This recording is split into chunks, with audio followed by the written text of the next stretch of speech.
Hello friends, in this video tutorial we are going to work with single dimensional array in Java programming language.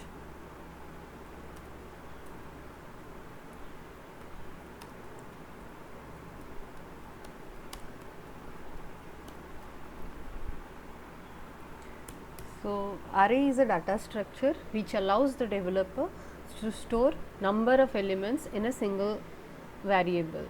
So generally if we will declare a variable of integer type, double type, string type, at a time how many values we can store inside it? Obviously a single value. But if my number of values I want to store is more than one, maybe 5 integers, 10 characters, 7 city names, so number of elements are more over here. I want to store in a single variable. How can I create a variable in such case? I should create a variable of type array. So array is a non-primitive data type. So it's an non-primitive data type. So if we will speak about array, array can be single dimensional, it can be double dimensional, it can be multi-dimensional,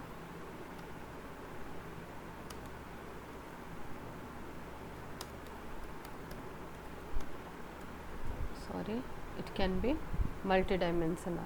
Now what we can do is we will discuss, let us concentrate on single dimensional array and understand how can we define, how can we store the elements and retrieve the elements in a single dimensional array. So declaring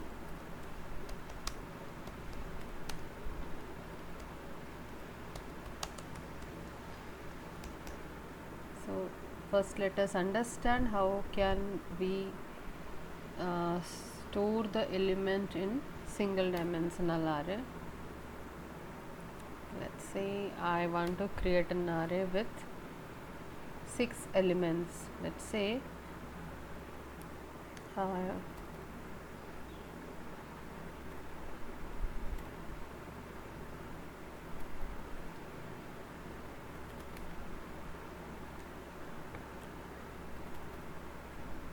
I'm just putting some values over here. You can able to see few blocks are there in sequence or in series, and I just stored some elements which are the type of integer type of elements are there.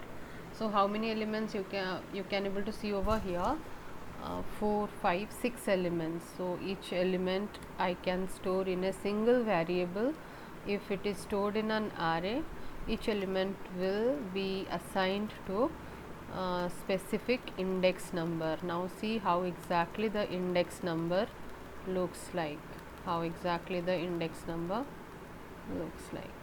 Say this 0, 1, 2, 3, 4, 5, 6th index number will not be available because we started the index number from 0. So let's note some points. Array index starts from 0 and ends with size minus 1. That is, if the array size is 6, the index number end of the index number is 5. So the data will be stored like this. Array of ARR of 0 is 1 0 0 1. If A is the array name, then A of 1 will be 1 0 1 0. 1 second. Then like this, A of 2 2 0 0 1. A of 3 will be 2 0 2 0. Now A of 4 will be 3 0 0 1. A of 4 will be 3030. These are all the elements stored in the array. Now let me just, yes, these are all the elements stored in the array, and these are the single dimensional array. Now let us say if I want to directly print the third element from the array, I need to simply write a print statement and retrieve the third element, that is a of 2. Third element's index number is 2. So a of 2 is 2001. So here the output is 2001. So what we understood, we can retrieve each and every individual elements present in the array with respect to its index number. So what if I will print the whole array? So before going to print the whole array, let us understand how can I store the value specifically. I just created a sequence of blocks and kept some number over here, but in program how can I store the elements in array? For storing the elements in array, first we need to know how to declare the array. So data type, array variable name, then size equal to new data type size. This is the way we can allocate the memory for the array.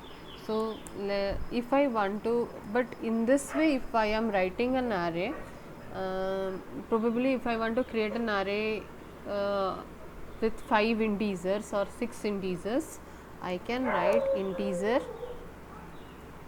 array name equal to new integer 5 or 6, whatever it may be. So I can say ARR is an array which can store 5 integers at a time. ARR is an array which can store 5 integers at a time. Now by using ARR, either ARR can be hard coded. I can hard code ARR. Hard code ARR means I can directly give the input, the values I can input, I can assign directly by using initialization of array. Now I can give the data input, that also I can do. So how can we do both the things? Let me just go up little bit. If I want to hard code the array, directly I can write array name bracket equal, that is a square bracket usually we need to use. Then if I want to store the data,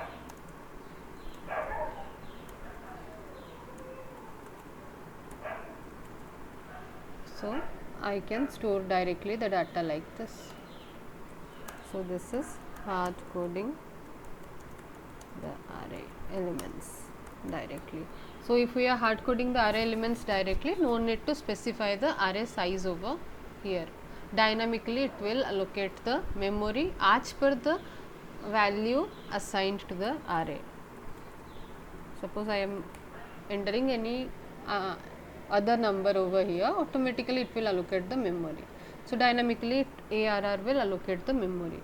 Now if I want to give the array input, I need to specify the size of the array, because at the time of execution first the memory should be allocated, then I can insert the elements. So how can we do that? We need to use new data type and size. Let me say the size is 5. So this is what here memory allocation will be done for storing 5 elements. Now how can I input the values or elements? By using scanner object. So I can use one for loop. Within I am not writing the code, within that I can use scanner object dot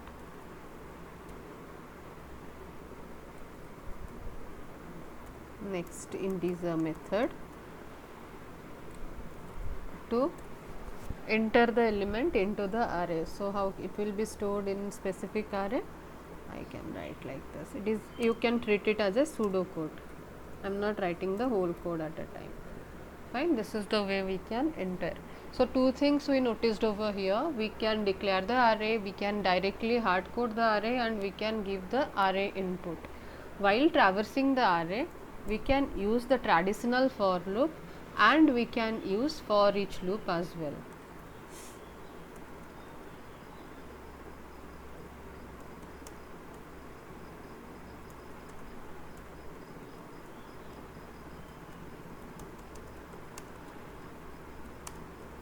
So we can use the traditional for loop and we can use for each loop as well.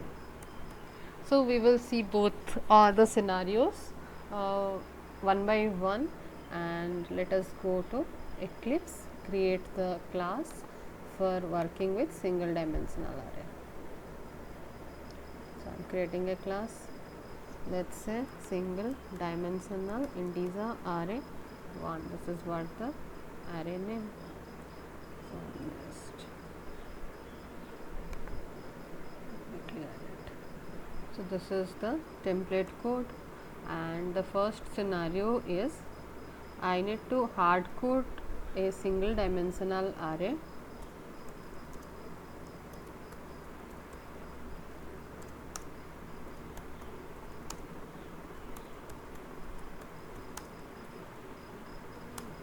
With 5 integers and let us traverse the same. Means traversing the array means display the elements.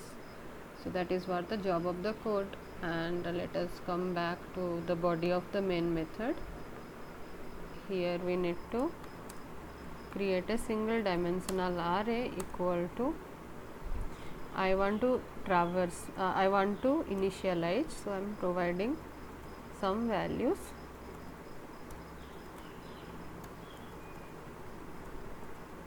I gave 3 values. So this is the way I can initialize. The values should be within curly bracket separated by comma, because these are the integers. We should not put any single quote or double quote.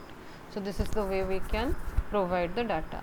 Now to traverse the array, we can traverse in 2 ways. One is by using traditional for loop. How can I do that? For integer index variable starts with 0, so it must be less than equal to array dot length minus 1. Array dot length is a method, you can able to see over here. So minus 1 increment, then let us say this is out. Well, okay, so ARR of I done. So this is what, see, my code is done for traversing the array. So this part is to initialize. It has been, the ARR has been initialized to 6 different integers, and this part is to display each and every integers present in the array by using loop. So how the for loop will work? First it will take I equal to 0. 0 means index number 0. It will print ARR of I. ARR of I means 1 0 0 1. Then I will get increment. So how exactly it will, one second, let me just use something. So first it will execute this once. So this part will get execute. Second, this part will get execute comparison. Third, it will print ARR of I, and fourth, increment will happen. Likewise, how many times the things will get executed, it depends on the array length. Now let me just save the code and let me execute the code. Yes, it is working over here. See, this is working. So all the data has been retrieved. In the same way, if I want to use one for each loop instead of for loop, how it will work? So let us execute by using for each loop. Let me just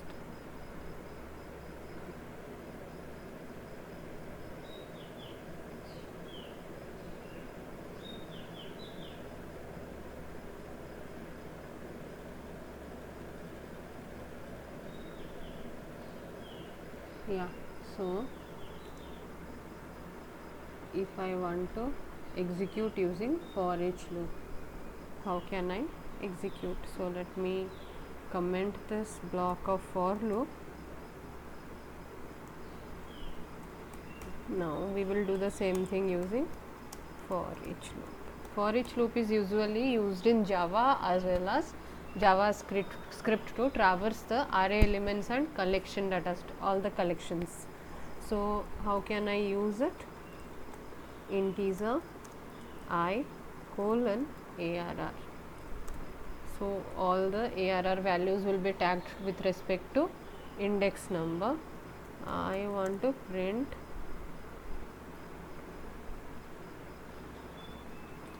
one sec. I want to print I. So how exactly it will work? Again you execute.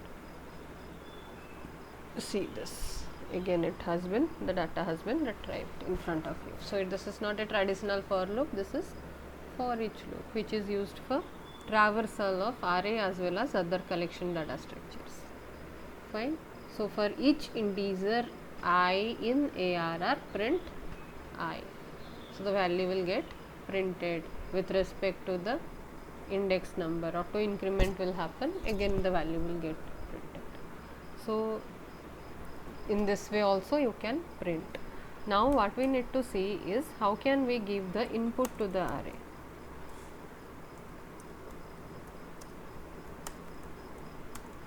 This is it, like whatever we used over here is an initialized array. Now let me use one array called BRR equal to new integer, let's say 6. So that means BRR is an array which can store 6 elements. So let me just change the data type, string, let's say string. It says string array, so I can store 6 different names over here in this array. So how can we do this? We can say scanner class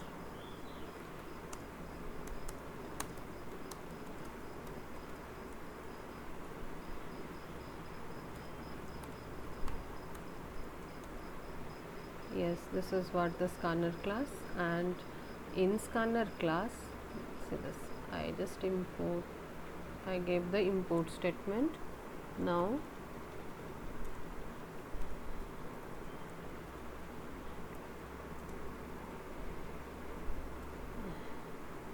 colon ARB, the array name is, so I'll just change the index number to J because I have used I in ARR array. So let's say it is BRR. Now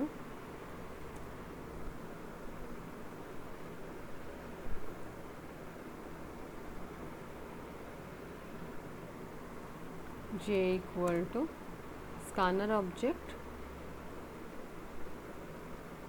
dot next integer.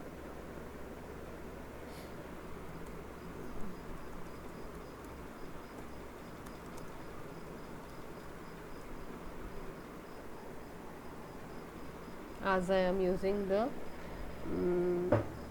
for each loop over here, I should not use BRR of J or something, I can use J. So C is the scanner object and BRR is, it is okay, string type. So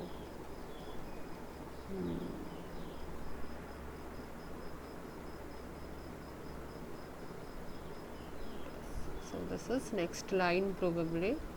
So it is not, because BRR is string type, let's say scanner objective C dot next line.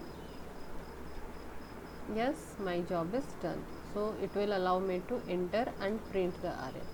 So let us execute. Now I can say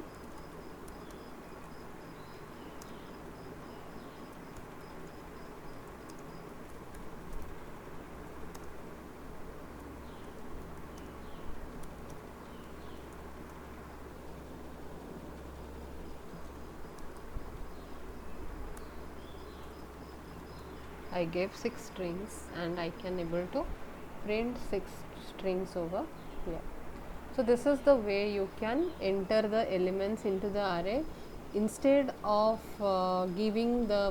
instead of mentioning for each loop also, you can use traditional for loop. So whatever is feasible for you, you can do accordingly. Other operations, if we will get time, we may use or we may discuss in upcoming videos. So thanks for watching this video. Happy learning.